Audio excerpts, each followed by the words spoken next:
Hey everybody. So this week's topic, we are going to be discussing how PCOS has changed our life, if we've had any lifestyle changes, maybe diet, exercise, things like that, and if PCOS has changed us as a person.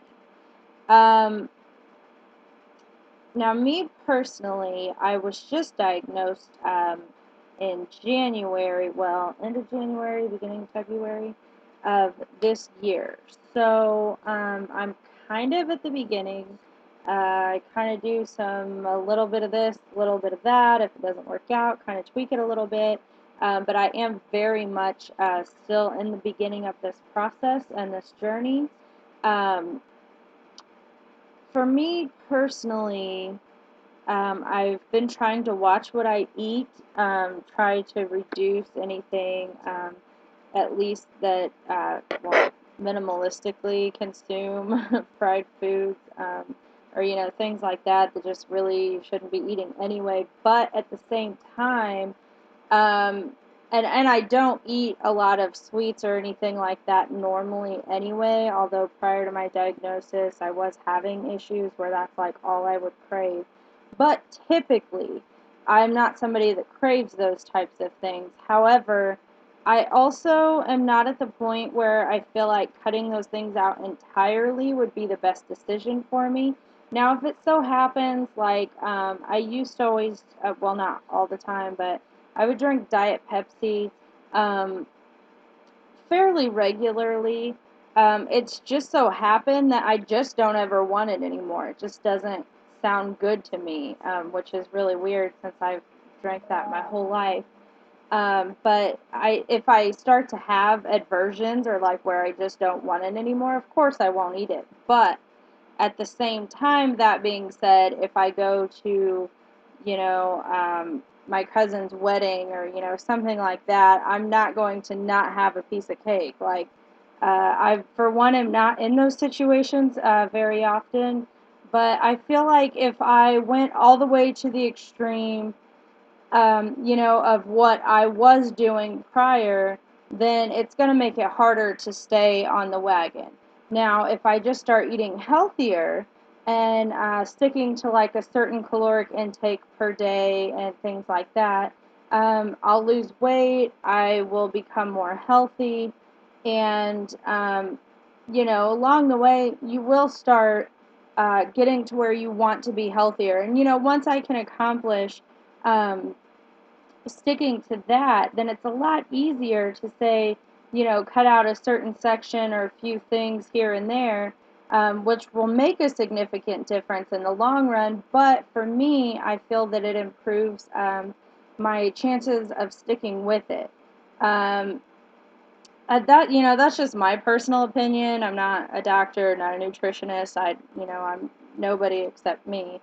Um, but that's how I've kind of dealt with it. So as time's gone on, that has improved. So just being able to stick with that, I feel like is an accomplishment, but also then to add on the progressive, kind of cleaning up of my diet.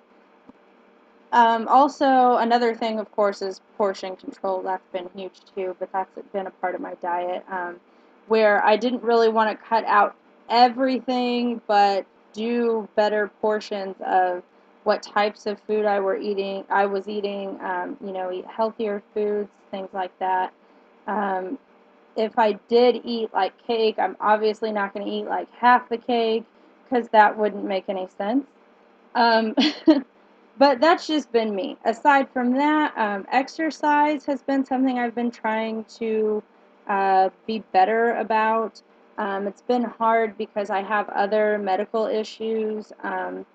As far as I've got degenerative disc disease and a few other issues. And I had back surgery about a year and almost a year and a half ago now.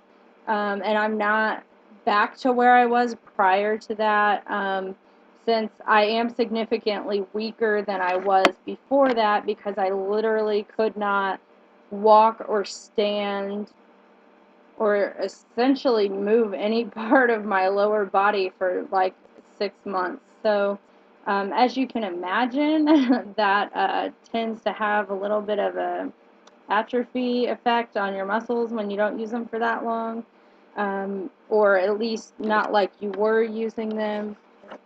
So that's been hard. I probably won't ever be how I was prior, but I do plan on getting as close to that as possible. I would eventually someday like to run again because I used to run and things like that, but it's been slow going. I haven't even gotten back on a bike yet, just because um, it's hard to explain without being there, but essentially, I have no disc left at one level, and then the area right above it is bulging but not completely herniated.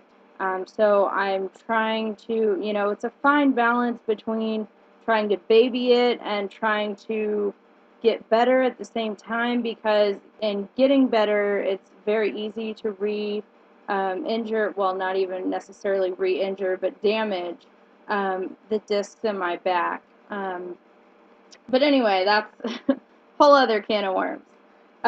So other than that, socially, it's been hard because I feel like I still have those feelings where I feel very alone. I don't know anybody in my personal life that I can really relate to specifically, or anyone that really understands. Nobody understands the facial hair, the hair on my hands, which, my God, I really need to wax off.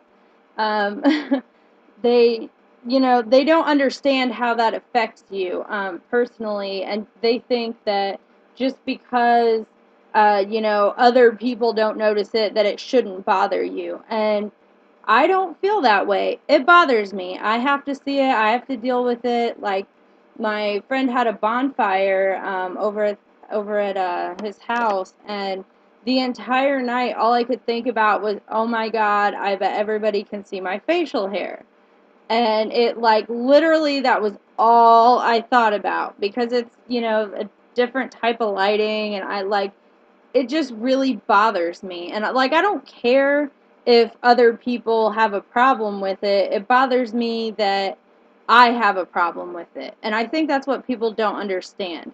It bothers me, yeah, that maybe somebody would notice and say something. But it's a personal thing. It's how I feel about it. It's not how like, I don't care if you don't care. Like, that's not going to make me feel better about whether I care or not. That's my thing.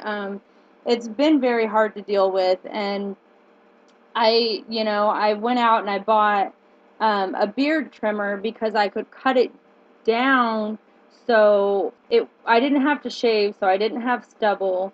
I can't wax because I wax my eyebrows, but I'm really not supposed to wax anything on my face because of the acne medication that I use makes my skin really sensitive.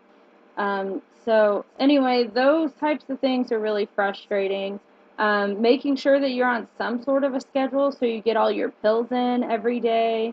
I take my metformin 3 different times a day, so I have to make sure that I eat within, a certain sort of time schedule. I don't do anything super strict with that, but I try to evenly space my meals, and I try not to, if I get up at 8 one day, not get up till 2 the next day, because obviously that's going to be throw a huge wrench in it. So I try not to do those types of things. That's been kind of difficult because I have a weird sleeping habits and schedules and things. Um, that, and I would have to say something else that has affected me socially is that there's times when, because of my androgens being elevated, that I have periods where I'm I'm frustrated. Like, say normally I would only be like a 3 on a scale of 1 to 10 on how frustrated I am at a situation. But because of the way my androgens are, it makes me feel it at like a 12. So it might not be something that's that big of a deal, and I might even recognize that, but I can't help the fact that I feel this magnified feeling, essentially, for something that I know wouldn't bother me as bad normally. Now, it's been at a point where my androgens have been so high for so long that it's hard for me to kind of differentiate sometimes what it is. And especially in the moment, it's really hard because I can't help what I'm feeling. I can't turn it off. And, like, if I'm mad, like, I'm going to yell. Sorry. Like, that's just how that's what I do. Like, I can't help it. Like, if somebody cuts me off, like, sometimes it's not a big deal, but sometimes, like, I'm going to yell at them. And it's, it makes me feel crazy. It does sometimes. But I have to realize that I'm not, and that a lot of that has to do with my hormones, which I have no control over other than what I'm trying to do to get them more regulated. Um, so that's hard. Sometimes I just feel like down and, like depressed and stuff.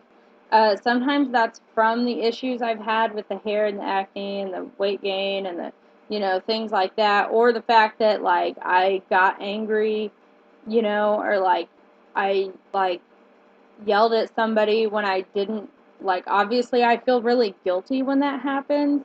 So that, like, that makes me feel like really upset, like I'm gonna cry now thinking about it. It hasn't even happened.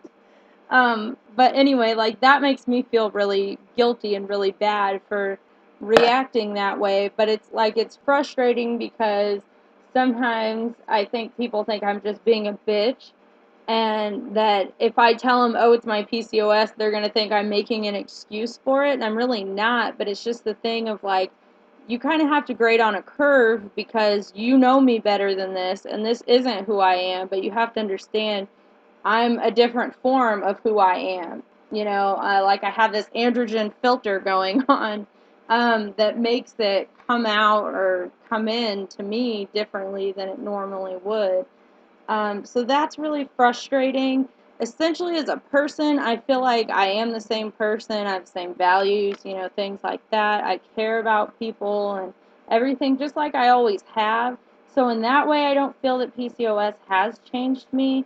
But at the same time, like, there's certain things, like, physically, that it's changed me that's had an impact, like, mentally and emotionally. Like, I never had an issue with my face or my skin, but now it's like one of those things where I'm concerned that my acne is, like, drawing attention to my facial hair or vice versa, or, like, I don't.